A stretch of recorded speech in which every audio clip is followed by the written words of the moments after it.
প্রাপ্ত বেতনে পরিবার চালানোর আমল এবং দারিদ্র্য কাটানোর আমল নিয়ে বলবেন।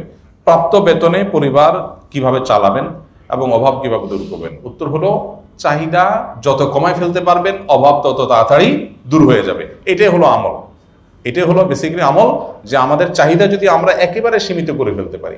নাই তো নাই, আলহামদুলিল্লাহ, না হলে তো খাইলাম না, আমার কেন হাও চাষ করতে হবে, কেন আমার পেরেশান হইতে হবে, আমি হলাম না। যখন মানুষ চাহিদাকে আস্তে আস্তে কমাবে, এক্সপেকটেশন কমাবে, তখন তার কষ্ট অটোমেটিক দূর হয়ে যাবে। দেখেন আমাদের কত অভিযোগ, তাই না? কত অভিযোগ। আমি আমার যে ফেসবুকে একটা লেখা কদিন আগে লিখছিলাম, আমার ছাত্র জীবনে এক বাড়িতে লজিং ছিলাম মাদ্রাসা থাকাকালীন সময়ে। আমার হঠাৎ করে মনে হলো সেই ফ্যামিলিটার কথা, যে এমন ঠুনকো ঘর, যে এখন এরকম ঘর চোখেই পড়ে না, এইরকম ঠুনকো গ্রামে গঞ্জে এখনো কোথাও আছে নিশ্চয়ই।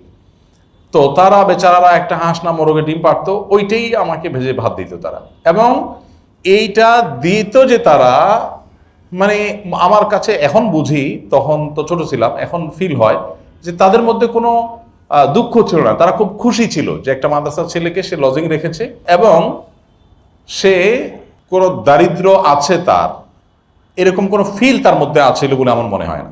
যা পাইছে খাইছে আলহামদুলিল্লাহ, খুব খুশি। বাট এখন আমি চিন্তা করি, ঢাকা শহরে আমরা অনেকেই আছি, আমাদের কান্নাকাটি দেখলে নাই নাই নাই খায়, মানে কান্না ছাড়া কিচ্ছু নেই। এই সবগুলো মূলত আমাদের এক্সপেকটেশন বেশি হওয়ার কারণে হয়েছে। অল্প পয়সায় চলতে চান, এক্সপেকটেশন জিরো করে ফেলান, নামায় ফেলান, আমার যা আছে তা দিয়ে চলবো, একেবারে কষ্ট করে চলবো।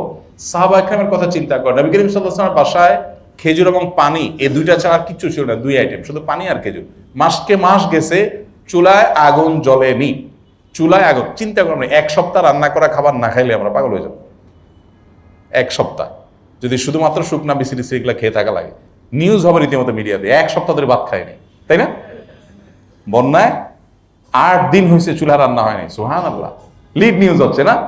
অথচ নবী করিম সাল্লাল্লাহু আলাইহি ওয়াসাল্লামের বাসায় এই জিনিসটা মাসের পর মাস হয়েছে। তার মানে লাইফটাকে মানুষ যত সিম্পল করে ফেলে, তত তার কষ্ট দূর হয়।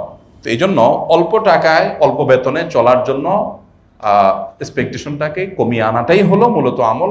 আর পাশাপাশি আল্লাহর কাছে বারাকার দোয়া করা, বারাকার দোয়া করা, আল্লাহ তাআলা যেন বারাকা দান করেন, তাতে অল্প টাকাতেও দেখা যাবে অনেক কিছু হয়ে গেছে।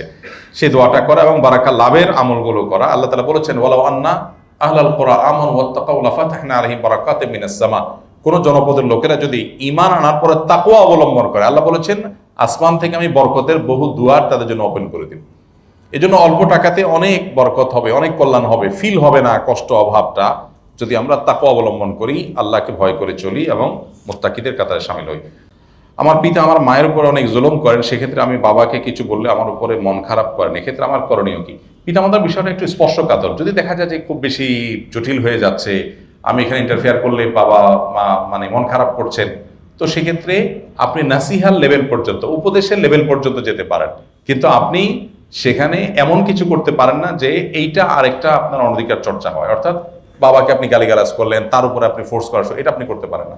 সে অন্যায় করছে, তার অন্যায়ের জন্য দায়ী আল্লাহর কাছে হবে, আপনি অন্য কাউকে সেখানে ইনভলভ করাতে পারেন বড়জোর।